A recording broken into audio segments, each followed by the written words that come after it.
बाजार समिति का जहाँ स्ट्रांग रूम बनाया गया है वहाँ कैमरा अभी लगाया जा रहा है। आखिर किसको छुपाया जा रहा है, किसको बचाया जा रहा है, कैमरा यहाँ बंद क्यों था और क्यों अब कैमरा लगाया जा रहा है। लाख छुपाओ प्यार मगर सबको पता चल जाएगा। लेकिन बात आज प्यार की नहीं है, किसी मोहब्बत की नहीं है, उस राज की है जिसे छिपाने के लिए ताकत का, सत्ता का और इसके साथ साथ उस चीज का जो वैसे संवैधानिक तौर पर जिम्मेदारी के तौर पर मिलती है, लेकिन उसका बेजा इस्तेमाल किया जाता है। इस्तेमाल हो रहा था क्या? क्योंकि अब तक तो चुनाव आयोग अपने आप को निष्पक्ष बताता रहा, लेकिन सासाराम में जो कुछ हुआ है उसमें हर एक घंटे में ऐसी ऐसी चीजें निकलकर सामने आ रही हैं जो बता रही हैं कि चुनाव आयोग की साख अब दांव पर लग चुकी है। और जो दांव पर साख लगी वो साख अब धूमिल होने पर है। क्योंकि पहले एक ट्रक पकड़ा गया, ट्रक के अंदर से फिर बक्से निकले, बक्से में भी जब जांच पड़ताल हुई तो तमाशे शुरू हुए, अधिकारी धमकी देने लगे, लाठी चार्ज हुआ और अब सफाई के नाम पर खुद की फजीयत कराई जा रही है। आज एक एक खबर मैं आपको दिखाने जा रहा हूं, हालत कहां से लाकर कहां खड़ी कर दी है। चुनाव आयोग माने या ना माने, मैं ये नहीं कह रहा कि वहां कुछ गलत है या सही है, लेकिन चुनाव आयोग की इस हरकत ने और प्रशासनिक अधिकारियों की इस हरकत ने फंसा तो दिया है। वाकई के अंदर कुछ पक रहा था जिसे छिपाने में पूरा का पूरा सरकारी अमला लग गया। नमस्कार, मैं हूं प्रज्वल गौतम और आप देख रहे हैं the live TV. The live TV, सच सबसे आगे। सबसे पहले कुछ तस्वीरें, वीडियोस जो नई ताजा आई हैं वो भी देखते चलिए। जरा पहले वीडियो देखिए। बाजार समिति का जहाँ स्ट्रांग रूम बनाया गया है वहाँ कैमरा अभी लगाया जा रहा है। आखिर किसको छुपाया जा रहा है, किसको बचाया जा रहा है, कैमरा यहाँ बंद क्यों था और क्यों अब कैमरा लगाया जा रहा है। इसका सीधा सवाल है कि कैमरा अब क्यों लग रहा है। देखिए, पुलिस वालों की, सुरक्षा कर्मियों की मौजूदगी है। अब सवाल है कि पहले कैमरा नहीं था और अचानक से कैमरा लगाया जा रहा है। कैमरा लगाने की वजह क्या है?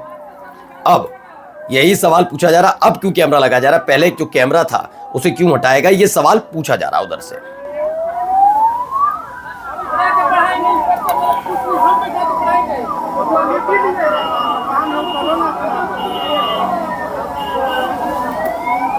ये पुलिस का भय का माहौल बनाने का देख लीजिए तरीका, किस तरीके से माहौल बनाया जा रहा है। आप देखते रहिएगा वीडियो में। किस तरीके से माहौल बनाया जा रहा है, डर का दिखाया जा रहा है। अभी कैमरा लग रहा है, इतना भारी बवाल के बाद कैमरा लगाया जा रहा है। आखिर किसके इशारे पे ये सब कुछ हो रहा है। हजारों हजार की संख्या में पुलिस बल तैनात है। अभी जैसा कि हमने आपको दिखाया कि कैमरा अभी लगाया जा रहा है। तो रात के अंधेरे में खेल के बाद दिन में लग रहा है ईवीएम स्ट्रांग रूम के बाहर सीसीटीवी कैमरा। लेकिन सवाल ये उठता है कि उससे पहले ये सब क्यों नहीं किया गया। बिल्कुल सही सवाल है, क्यों नहीं किया गया, ये तो जवाब देना पड़ेगा। अब आइए अगली खबर जरा यहां पर भी देखिए। यही वो ट्रक है जिस ट्रक ने चुनाव आयोग को और अधिकारियों को फंसा कर रख दिया है। ये चुनाव आयोग, अधिकारी जो भी मिलकर खेल कर रहे हो, लेकिन फिलहाल इस पूरे खेल में फंसते नजर आए कि हाँ, खेल इन्होंने करने की कोशिश की और उसके बाद हालत क्या हो गई है।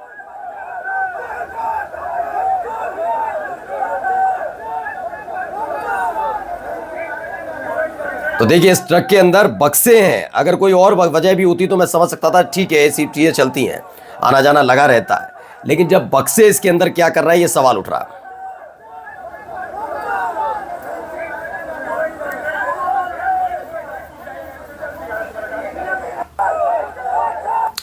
तो सासाराम वाला मसला बहुत गर्मा चुका है दोस्तों।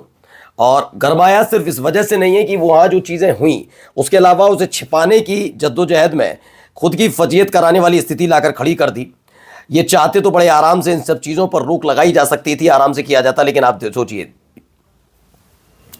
यही वो वीडियो है, जरा देखते चलिए। एक और बक्सा देखिए। रोहतास के सासाराम में ईवीएम स्ट्रांग रूम के गेट पर हंगामा हुआ। गेट के पास खड़े ट्रक पर लदे बक्से की डीएम और एसपी की मौजूदगी में जांच हो रही है। उस वक्त का ये वीडियो है। ये यहाँ कर क्या रहे थे, सवाल ये है। ये ट्रक क्या कर रहा था, ये बक्से लाने की जरूरत क्या थी, इसका भी जवाब देना होगा। ऐसे नहीं कि बक्से खाली हैं, नहीं है। यहां पर देखिए, हंगामा लगातार बढ़ता जा रहा है, लोगों में गुस्सा, नाराजगी।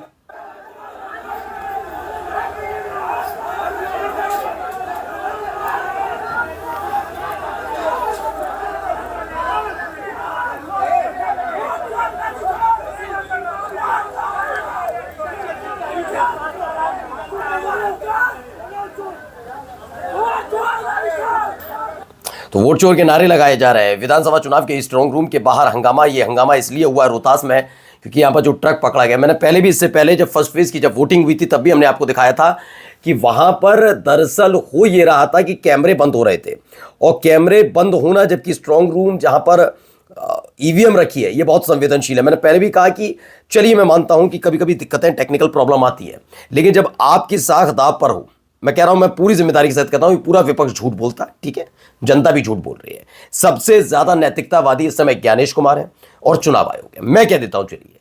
लेकिन जब आपको पता है कि लगातार सवाल पूछे जा रहे हैं तो ऐसे वक्त में आपकी जिम्मेदारी नहीं बनती थी कि और सतर्क रहा जाए, लेकिन सतर्क रहने की जगह क्या किया गया,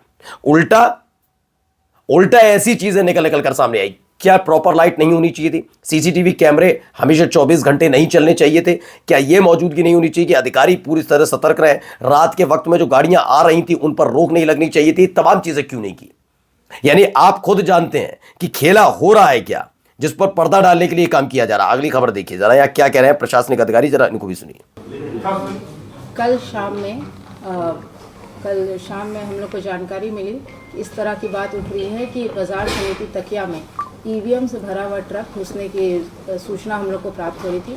ये सूचना प्राप्त होने के पश्चात हम लोग के द्वारा हम लोग वहाँ पहुँचे और वहाँ पे पाया गया कि एक ट्रक जो है वो बाजार समिति में 759 में घुसा था। उसका पुलिस के द्वारा प्रॉपर चेकिंग करके लॉगबुक एंट्री किया गया था। लॉगबुक एंट्री में उसमें लिखा हुआ था कि खाली बक्सों से भरा ट्रक है।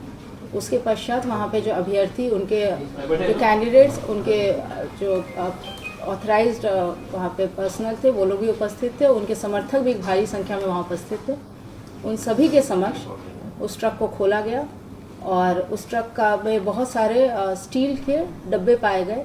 हर एक डब्बा निकाला गया वीडियोग्राफी में और वहाँ पे अरे ये पूरी नैतिकता के साथ। पहला तो मेरा सवाल है कि 14 तारीख को ये होना है और 12 तारीख की रात को ये ट्रक रात को क्यों जाता है? पहला मैं कहता हूं खाली थे, मैं भी बिल्कुल डीएम झूठ नहीं बोल रहे, ठीक है, वीडियोग्राफी हुई, वो खाली थे, तो इतनी तत्परता क्यों थी कि अचानक से इतने डिब्बे रात के वक्त में पहुंचाने, दिन में पहुंचाते, और वो भी 14 तारीख की बात करते। पहले से ही पैकिंग वाला हिसाब किताब चल रहा है, क्यों ये क्यों बॉक्सेस गए थे, ये सवाल है ना। आइए एक और जरा सुनिए यहाँ क्या हो रहा है। चोरी कर रहे हैं, क्या नाम है? बीएम बदला गया, चोरी नहीं हो रहा है, बीएम बदला गया, बदला गया, ट्रक खाली जा रहे थे, उसको पैक किया, रुका गया, ड्राइवर को भागा कर लेके चले गए। हम लोग यहाँ से मालूम चला, हम लोग चल रहे, जल्दी आए यहाँ पे, हम लोग ट्रक निकल रहे, इसमें जल्दी यहाँ पे ट्रक गया हुआ, हम लोग यहाँ पर आए, अंदर गए, अंदर जाने किसी को नहीं दिया जा रहा है, किसी को नहीं दिया रहा है, फुटेज नहीं दिखाया जा रहा है। तो सासाराम में ईवीएम चोरी की खबर आ रही है और बाहर जो लोग खड़े हुए हैं इनका दावा है कि फुटेज नहीं दिखाई जा रही है, अंदर किसी को जाने नहीं दिया जा रहा, और जबकि डीएम का कहना है कि हमने वीडियोग्राफी भी की और वहां लोगों के सामने हमने खोले बक्स। चलिए मैं फिर भी कहता हूं ये सब लोगों को तो जाने नहीं दिया जाएगा। ये डिब्बे कर क्या रहे थे, इतनी जल्दबाजी किस बात की थी, ये तो सवाल पूछा जाएगा ना। अब आइए एबीपी न्यूज की एक खबर है, इसमें खबर है कि तेजस्वी निकल गए नीतीश कुमार से आगे, कांटे की टक्कर, नए एग्जिट पोल के आंकड़ों ने सबको चौंका दिया है। सबको मैंने दिखाया था 34% लोग कहते हैं कि वो तेजस्वी यादव को मुख्यमंत्री के तौर पर देखना चाहते हैं। तो वहीं दूसरी तरफ जो नीतीश कुमार है उनको लेकर कहा जाता है कि भाई मात्र 22% लोग उनको मुख्यमंत्री के तौर पर देखना चाहते हैं। इसमें एक खास बात क्या है, बीजेपी जिस उम्मीद के साथ आगे बढ़ रही थी उस उम्मीद में थोड़ा पलीता लगा है। सम्राट चौधरी, जिनके नाम का जिक्र किया गया कि सम्राट चौधरी को मुख्यमंत्री बना देंगे, ये कर देंगे, वो कर देंगे, क्या सम्राट चौधरी 2% लोग भी नहीं चाहते कि सम्राट चौधरी मुख्यमंत्री बने? चलिए अगली खबर जरा ये जाते जाते आपको दिखा रहा हूं, जरा सुनिए, भाषा शैली सुनिए। क्या नाम है आपका? मोहम्मद रफी। तो आप इधर क्या काम करते हैं? भैया मैं मेवात से भी आया हूँ, अभी आए? अभी आया कहाँ रहते हैं आप? झिरका फिरोजपुर।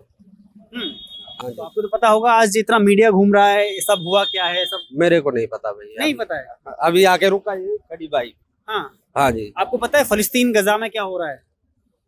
हाँ वहाँ तो काफी टाइम से हो रहा है। हाँ। क्या नाम बताया आपने? मोहम्मद रफी।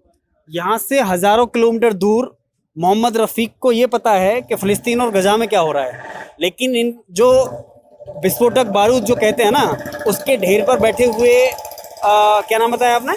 मोहम्मद रफी।